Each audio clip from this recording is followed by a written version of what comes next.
When I'm on service and a clinical question comes up, I've been using DocsGPT from Doximity.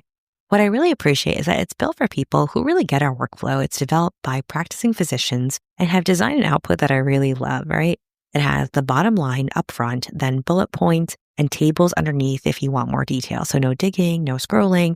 You just get what you need right up front. And it's fast.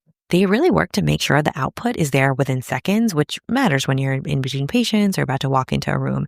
It's simple, it's structured, and also just respectful for our busy clinical life. If you want fast, focused answers that feel made for clinicians, check out DocsGPT in the Doximity app or visit docsgpt.com. As always, Doximity will be free for physicians, nurse practitioners, PAs, and medical students. Go check it out and have another resource at your tool belt. Welcome back to At the Bedside. Today, we're going to talk about patient privacy and confidentiality. It's a topic that might make us think of mandatory online modules, but it also comes up in meaningful ways in practice all the time. For example, if a patient shares ongoing domestic abuse, would it be a breach of her privacy to report it? What about sexually transmitted infections?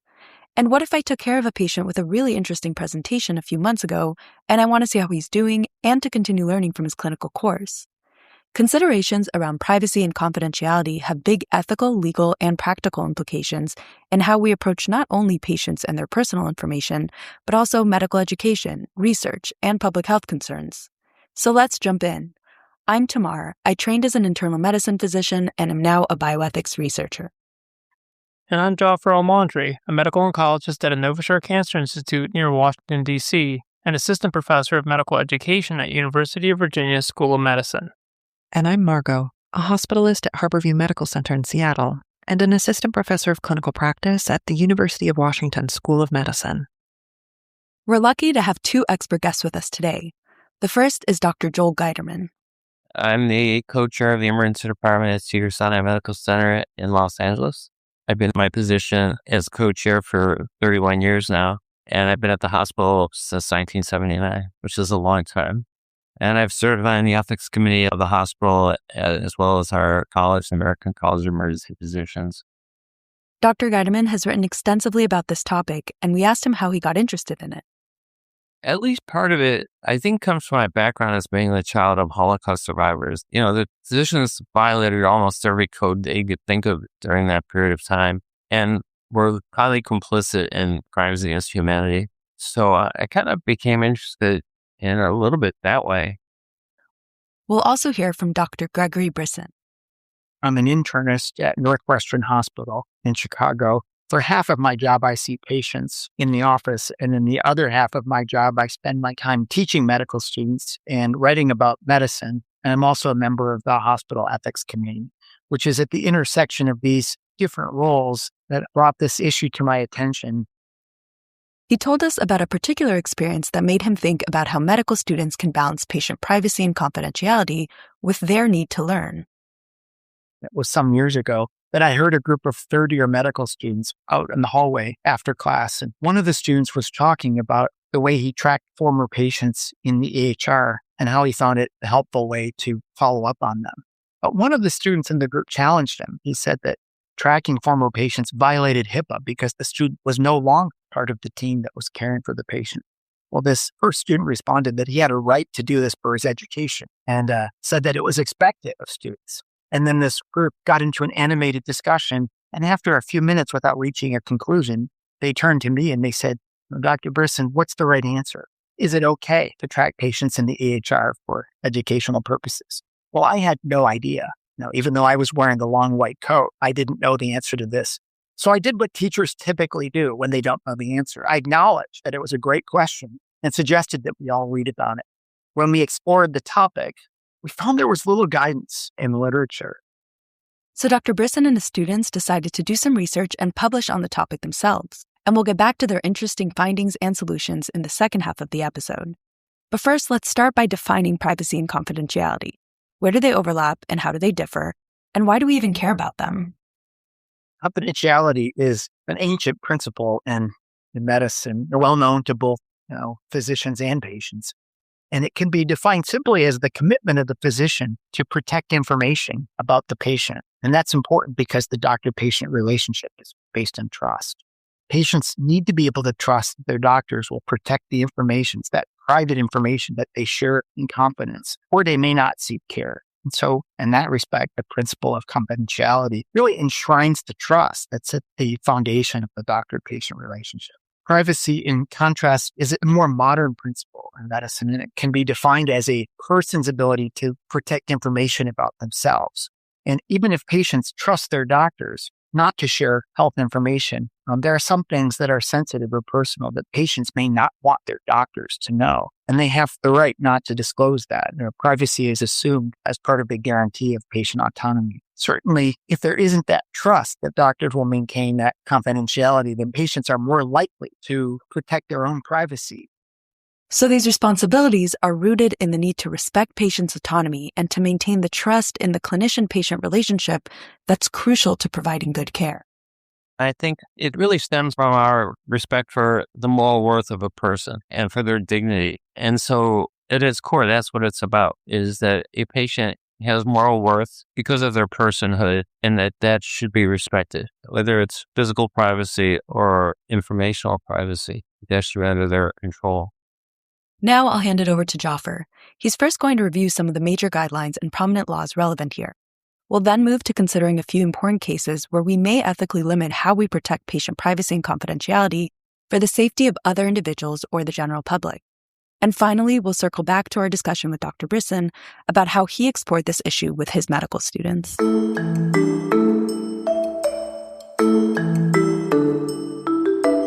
So just like Tamar outlined, respecting privacy and confidentiality is a fundamental part of what we do in healthcare. It's a part of our training that comes up over and over again at every different level of our career, and with good reason. Like Drs. Brisson and Guiderman pointed out, it's the basic covenant of trust that allows patients to feel safe bringing their problems to us. And this is not a very modern ethical principle. It's an ancient duty. It's actually one of our foundational duties. It's about the only thing that has survived the Hippocratic Oath. And it's beautifully stated in the oath. The oath states that whatsoever houses I enter, I will enter to help the sick, and I'll abstain from all intentional wrongdoing and harm, especially from abusing the bodies of a man or woman.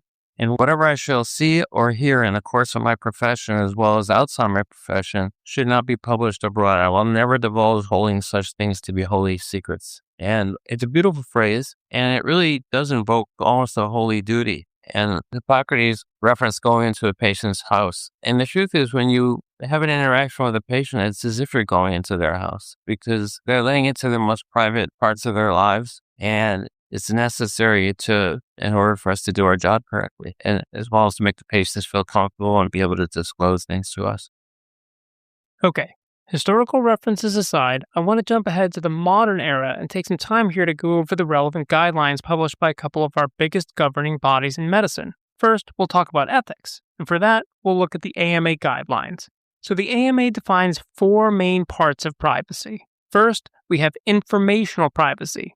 And this is the thing we tend to focus on, meaning personal health information, or PHI, gathered during medical care, and how we protect that through confidentiality. By contrast, physical privacy relates to how we respect a patient's control over their body, who touches it, when, and how.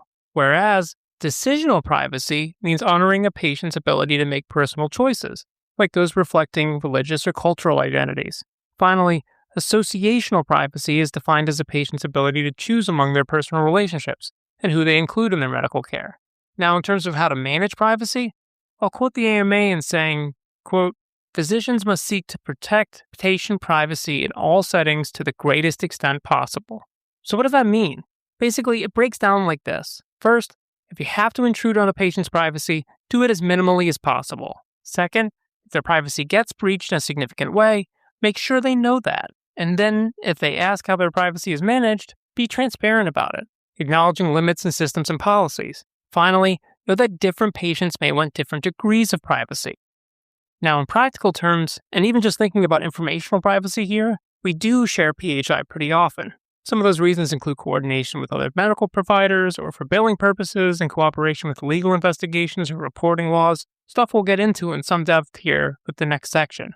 But again, the overriding expectation is that we'll share only the minimum amount of information required, and with full transparency.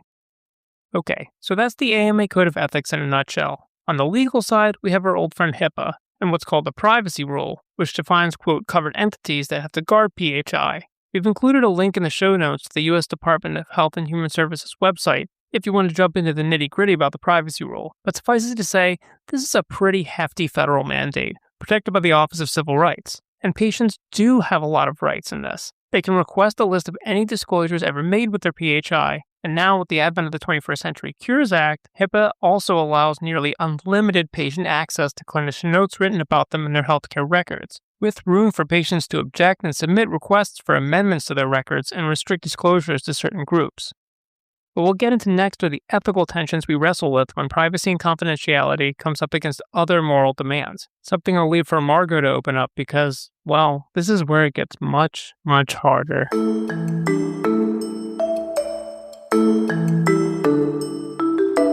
As Jaffer mentioned, there are times when our duty to protect a patient's confidentiality clashes with our duty to protect the health and safety of others. Let's dive into the rare situations where we need to put confidentiality to the side. The mandatory reporting categories. The first category is the threat of imminent harm to other people. This category was defined by a tragic case, a 1969 California Supreme Court case called Tarasoff versus the Regents of the University of California. A man named Prosenjit Podar fell for a woman named Tatiana Tarasoff, but felt like his love was unrequited. He became obsessed and told a psychologist that he planned to kill her. His psychologist was obviously alarmed. He asked the campus police to detain Podar for paranoid schizophrenia, but after interviewing him, the police let him go. They said he seemed rational. Ultimately, Podar followed through on his threat and murdered Tarasoff. Tarasoff's parents filed a lawsuit, saying that the psychologist failed to warn them that their daughter was in danger. There is a lot to unpack with this case, but the court focused on several issues. Did the psychologist have a duty to warn Tarasoff's parents about Podar? When there's a conflict between patient confidentiality and the health of another person, which one do we prioritize? The psychologist's legal team argued that a duty to warn would threaten the open and honest communication that is essential for a therapeutic patient-clinician relationship. But the court said that confidentiality needed to be balanced with the public interest and safety. Their conclusion? Quote, the protective privilege ends where the public peril begins. And that enshrined the duty to warn and said if it can't be a general thing saying, I'm going to go shoot up society, it's got to actually be an identified specific person in order to have that duty to warn be triggered. If you're aware that your patient presents a serious threat to someone else, you have a duty to make sure the person at risk is warned. If you find yourself in this situation, reach out to the legal team at your local institution. The second mandatory reporting category takes a broader view. What is our duty to protect public health? Another whole area of reporting are infectious diseases. And this goes back to the late 1800s, early 1900s, where diseases such as yellow fever and the like were mandatorily reported for infection control. And to this day, there's a federal list actually of diseases that we're obligated to report. Usually that's done internally by hospitals, etc. But again, that's for societal good. Surveillance systems have saved countless lives. By enabling clinicians to communicate their concerns to public health officials, we've gotten early warning about everything from SARS to the West Nile virus. But there's a tension between our patients' right to confidentiality and our duty to protect others from an infectious disease they may carry. There are mandatory reporting laws in all 50 states that require clinicians or healthcare institutions to report active tuberculosis and certain sexually transmitted infections to the local or state-level Department of Health. The focus is on STIs we have good treatments for: syphilis, HIV, gonorrhea, chlamydia, and chancroid. The Department of Health usually manages whatever next steps may be necessary, like contact tracing and partner notification. But it's important to know your state laws. In a few states, you have a duty to warn the people who are in harm's way. If a clinician knows of any partners that their patient may have passed the STI on to, they're legally obligated to notify the health department about that person too. Surveillance is complicated for reasons beyond its tensions with confidentiality. Surveillance can sometimes lead to more intrusive measures, like quarantine. This conflict of interest became particularly clear to me in residency. Jaffer, Tamar, and I all trained at a public safety net hospital with a wing dedicated to caring for people with tuberculosis. These patients weren't all there voluntarily. In New York City, we do everything we can to connect patients with tuberculosis to treatment, But as a last resort, the Department of Health has the power to compel non-adherent patients to be placed in isolation as a way of protecting the public. Those patients didn't want to be there, but while they had the right to refuse medication, they didn't have the right to leave. To sum up, I just want to acknowledge how complicated this can be. We're used to focusing on what's best for our patients, but when there's a clash between our patient's right to confidentiality and the public's right to safety, there are a handful of situations where we may have to betray our patient's trust.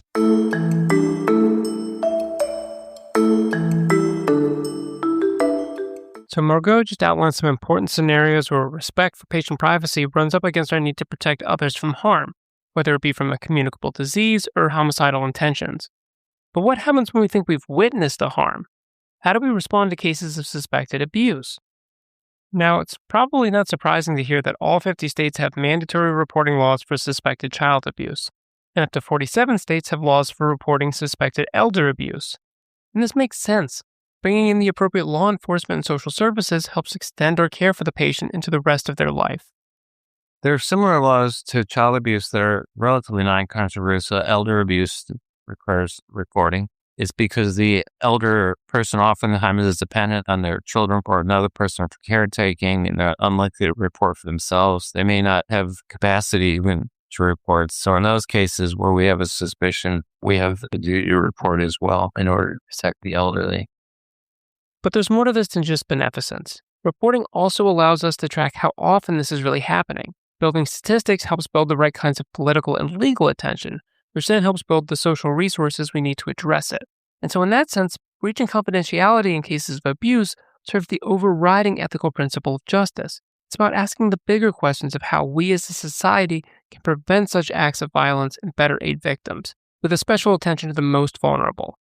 And there are some other critical social issues covered by mandated reporting laws. Things like injuries resulting from deadly weapons, acts of crime, or intimate partner violence. Currently, 42 states have reporting requirements for injuries resulting from firearms, knives, or other weapons. Unfortunately, the laws around this area can get pretty hairy and technical from state to state. Nearly half of states have reporting requirements for injuries resulting from crimes with or without a deadly weapon. Many states have varying rules about what constitutes a deadly weapon, and only 7 states have laws specifically focused on intimate partner violence. So here's where we hit our age-old retreat. At the end of the day, you gotta know the laws of your own state and practice environment. But underneath all of them lies the same ethical tension. Confidentiality is a prima facie duty, but if there's an overriding duty, such as protecting society, that may be a legitimate reason to override somebody's privacy. So going back to cases of child and elder abuse again, at its base, the ethical calculus seems to more clearly favor the duty to report over the duty to protect confidentiality. But we could do a whole episode just about the ethical ambiguities of what it means to suspect abuse. Like, what's the threshold at which to report? And how do these unfairly break down along racial and class lines? And what are the social consequences for patients and families when we pull the trigger on reporting? One of the arguments, for instance, against reporting domestic abuse or suspected domestic abuse or violence, I should call it, is that it may actually deter a patient who needs treatment from coming in at all. And same argument has been made over seizures and other things, that if a patient knows they're going to be reported, they may not want to come in whatsoever. These tensions get even worse in cases of intimate partner violence, and it brings up a troubling question. When does the threat of exposure through mandated reporting actually deter a victim from seeking help, when reporting could provoke an act of retaliation from an abuser?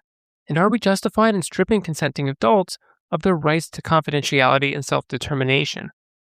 Recording of domestic violence in adult patients is more controversial. It's actually required in certain states, and it's not required in many states. In some states, it's permissible to report, and there are immunities for reporting, which is important, so that if you report somebody in good faith, but it turns out there was no abuse after investigation, they can't turn around and sue you. But in my own, again, this is not legal advice, but there can be problems if a competent adult does not want the police to be involved, but you may want to involve social services or other remedies that don't involve the police.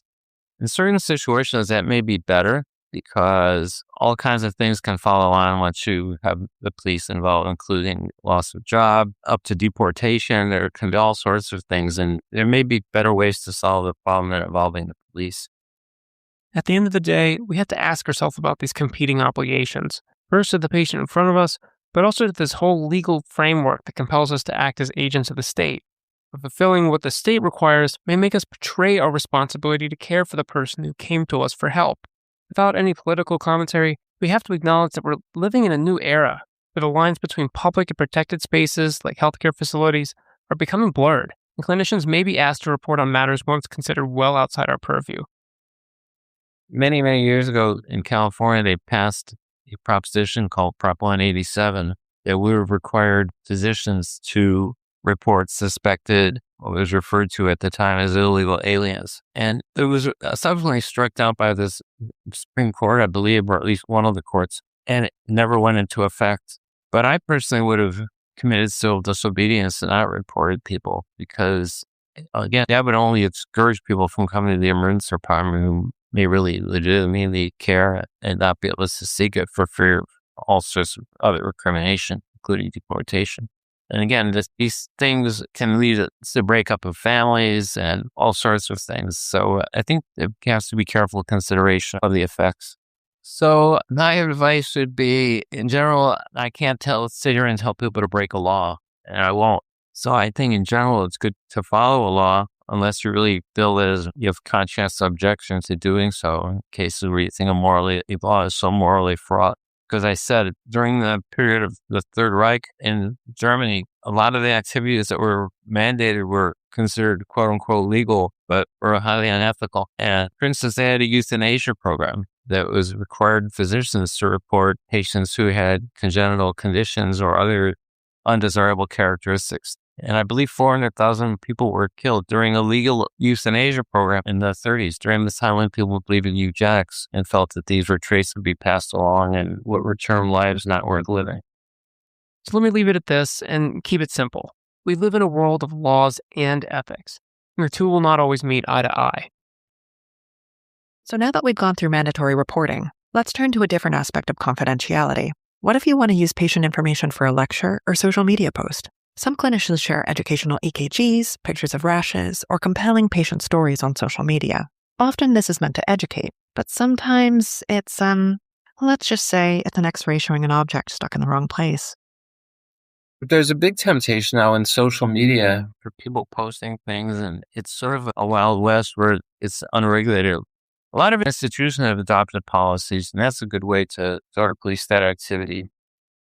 There are guidelines that can help us here.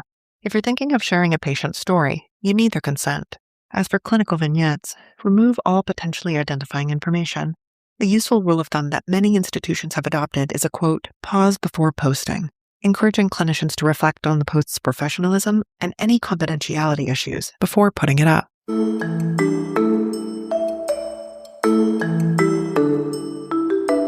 We've touched on some of the ways privacy and confidentiality issues can shine a spotlight on how ethical principles or approaches can sometimes conflict.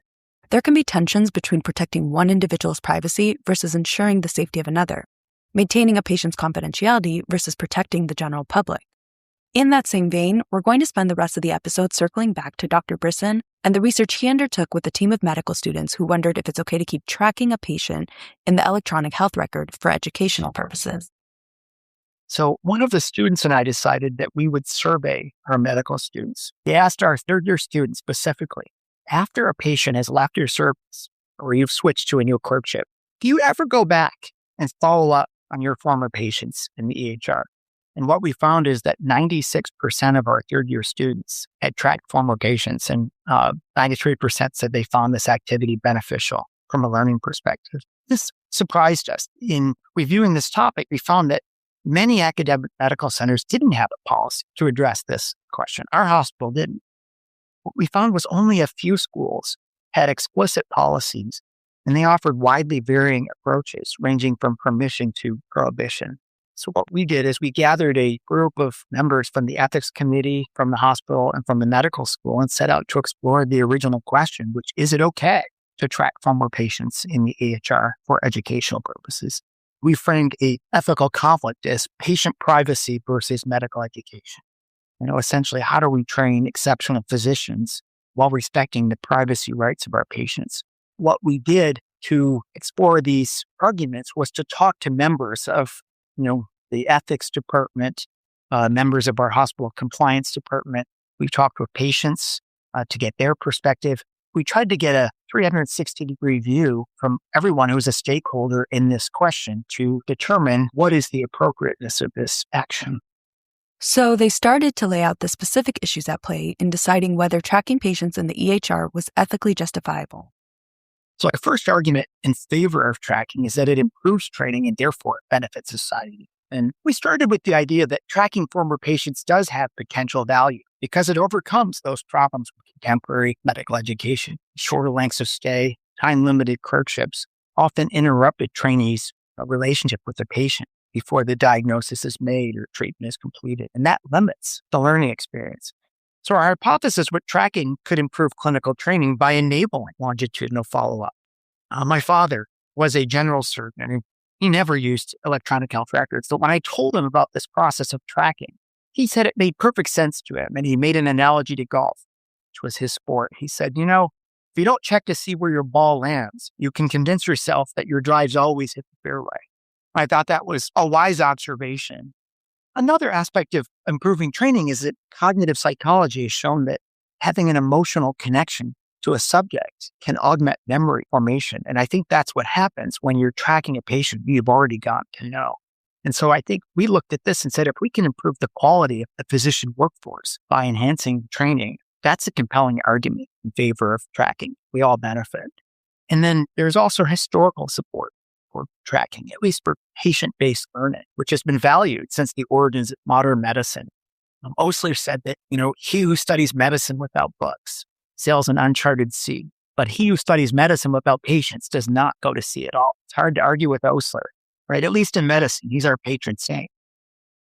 And then, of course, there's the flip side. We should talk about what the concerns are for tracking because they're significant. And we wanted to look at these from a very critical perspective because we know the stakes are high. So we focused on two arguments against the action of tracking former patients. The first is simply that because patients have a right to privacy, tracking ultimately compromises that right and we shouldn't do it. It's that simple. And the other was it's not really necessary to track former patients to train competent physicians. So let's start with the first one. Patients have control over their own information, and you may not agree with someone tracking the records. And what we found is the most challenging aspect of tracking is that it relates to the future. So think about this. When a patient consents to a healthcare team's access to the EHR, they recognize that team members may see everything that's already happened in their health to that point. What they may not recognize, though, is that where tracking is allowed, they've unwittingly consented to those persons having access to future events. For example, a third-year student may have a former surgical patient who was discharged and then gets a sexually transmitted infection at some point in the future. And the student might encounter this issue when looking at the records a few months later to follow up on this patient's recovery. I know the student wouldn't share that information. They know they wouldn't share that information. But the patient may simply not want them to know about it in the first place. This is private information, not related to the educational objective. So that was the first argument that we needed to explore and truly convince people of the risk. The second is that it's not really necessary to train a competent physician. When you examine tracking, we realize that, there really is little data on the value of it. There are a few observational studies that suggest some value. Also, the literature on the value of case-based learning is inconclusive. And then support for this argument is also historical. Think about this. Modern medical training has produced generations of exceptional doctors in the era preceding EHRs. Many of our mentors and teachers. Osler was one of them. He could be used on both sides of the argument here too. And I think the argument here then would be if the benefits don't outweigh the harms, we shouldn't do it. As part of weighing these pros and cons, arguments for or against patient tracking in the EHR, Dr. Brisson's team got patients' perspectives.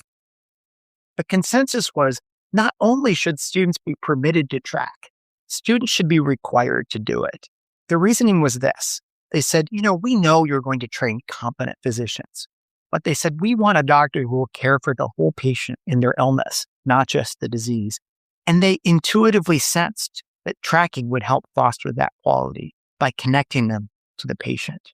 They also offered some insight into the kind of guardrails that you need around this process What they said is, while they thought students should be doing this process, they also thought that students should ask patients for permission to give patients the satisfaction of participating in the education of medical students, to find some good in their illness, knowing that the student doctor is learning from them. And we felt like this is really incredibly valuable perspective from the people who have the greatest stake in this discussion. They also turned to their institution's legal team for their input. They looked at the description of permitted disclosure of protected health information as described in the HIPAA privacy rule and concluded that tracking would be permitted under the broad definition of what's called healthcare operations, which includes things like education. This was great news. What the opinion was from our legal team, which is conservative, was that the law permits this action. We were most encouraged that there hadn't been wholesale violations of HIPAA by our entire third-year medical school class. And I would say this, though, that it's never been challenged. Legal opinions are just that until someone chooses to challenge them, and then it would truly be tested. And to my knowledge, it has not been tested. And here's what Dr. Brisson's team concluded. Even though they can do it, how they do it matters, and it's not without limits. Tracking is a privilege that really demands proper stewardship. And so we needed an approach to tracking that was ethically appropriate. So to address this question of how do we do it better, knowing that all the students are doing it, we started with the most basic technical question. Where do you keep your list of former patients? To do it ethically and legally, we needed a process that was secure. So now at our institution, we ask our students to set up a custom list of former patients that's housed within the EHR. Now we call that their educational registry. It's literally just a list of former patients that a student follows longitudinally within the EHR for educational purposes. But the next step was to address how do you access these records? Because when they enter the chart of former patients, they needed to know how to navigate these records. It's different than reviewing the chart of an active patient in the hospital because they're really just following up on a specific issue. They're not exploring the entire record. So that's why we developed a set of guidelines. There are 4 of them that are relatively straightforward to enable our students to perform this activity.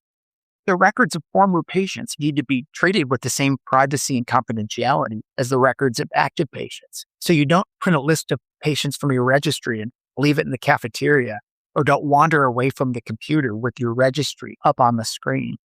The second guideline was that students should ask patients or their surrogates for permission to track them.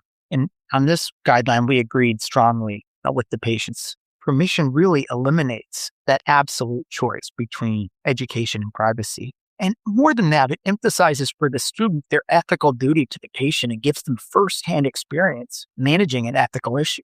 So we tell our students, explain to the patients what you want to do to follow their records and ask for their permission and suggest a simple script. Something like, it's been a pleasure taking care of you. If it's all right, I'd like to follow up on your medical record and see how you're doing. Would that be okay? We also allow one student to get permission for other members of the team. And this was really a practical compromise to avoid patients being bombarded with multiple tracking requests on the day of discharge. The third guideline was that students are permitted to track only those patients with whom they've had a meaningful clinical relationship, and they need to have legitimate educational intent. The final guideline that we proposed was that students should find their review to the minimum information that's necessary, and they should only track patients for the minimum length of time necessary to achieve the educational benefit. And again, this compromise was meant to minimize the interference on the rights of patients. Ultimately, it's intended to provide both a secure platform and an ethical framework to track former patients. And, like all guidelines, we don't imagine they account for all possible scenarios that occur in clinical training. So we tell students to use the guidelines along with their clinical judgment. And we're always available as members of the ethics committee or the faculty to talk to students when they have questions. And this framework can be just as applicable to independently practicing clinicians.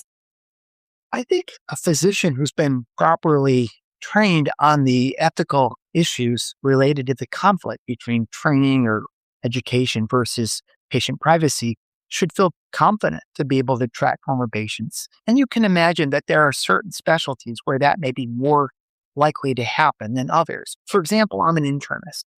All of my patients I follow longitudinally, so tracking to me would not have even been on my radar screen because I, in a sense, track all of my patients. Dr. Brisson drove home why these kinds of deliberations are so crucial. I also think, too, that it promotes a good discussion of the role of ethics. Ethicists are rarely the most popular people in the room. And as you can imagine, when we first brought up this issue, there were a number of eyes rolled, and they're like, oh, now you're going to involve the attorneys, and it's only going to lead to problems. And, well, of course, I can understand the way they feel. We didn't know where this was going to lead. But at the same time, that's the role of our profession, in ethics in particular, is to explore from within and shine light on issues and clarify things. Better that we do it than if somebody from outside of medicine, a patient perhaps, learned this was happening and asked us, what did we do about this to ensure that it was done properly?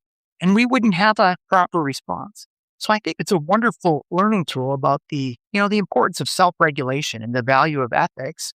And I love in particular that it gives medical students a chance to manage an ethical issue primarily. They're the only ones that can manage this issue because it directly relates to them and their relationship to the patient. That is somewhat unique in the medical student relationship with the patient, where they are part of a team that typically manages that relationship. And while Dr. Brisson and his team worked with their institution to build their approach, remember that each institution will have different policies. There are several hospitals we identified that specifically said you are not allowed to look into the electronic health records of patients who've been discharged. Some even say you can't look at the electronic health records of patients who've been transferred off your service to a different floor. So, as always, you should make sure to be aware of your own institution's specific policies on this.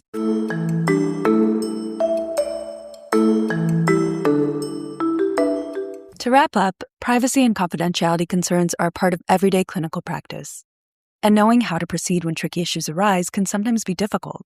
While this episode only touched on a few of the considerations related to this topic, we hope that what we reviewed can be helpful in thinking more about these scenarios. My other advice is, when you're in a quandary, seek help, either from your legal counsel or etc. But that's why it's also good to be prepared in advance and think about these subjects before you confront with them.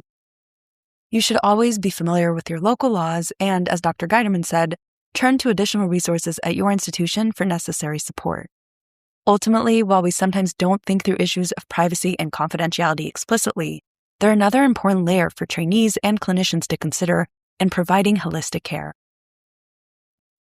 People will find that it's a really welcome dialogue about issues that, sort of nag us, but never rise to the level of immediate discussion because we're all so focused on a person's potassium or their EKG findings. But this is so important.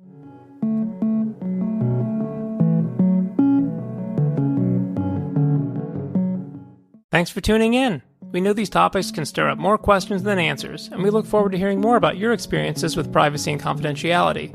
Please continue the conversation with us online at our Facebook page, on Twitter or X, or email us directly. Find show notes and contact information for us on our website, coreimpodcast.com. If you enjoy listening to our show and you're not duty-bound to keep your opinions private, please give us a review on iTunes or whichever podcast app you use. It helps other people find us. We work really hard on these podcasts, so we'd love to hear from you. Let us know what we're doing right and how we can improve. As always, our opinions expressed on this podcast are our own and do not represent the opinions of any affiliated institutions. Finally, special thanks to all our collaborators on this episode, all of our illustrators, moral and executive support from Shreya Trivedi, and most importantly, thanks to you, our listeners.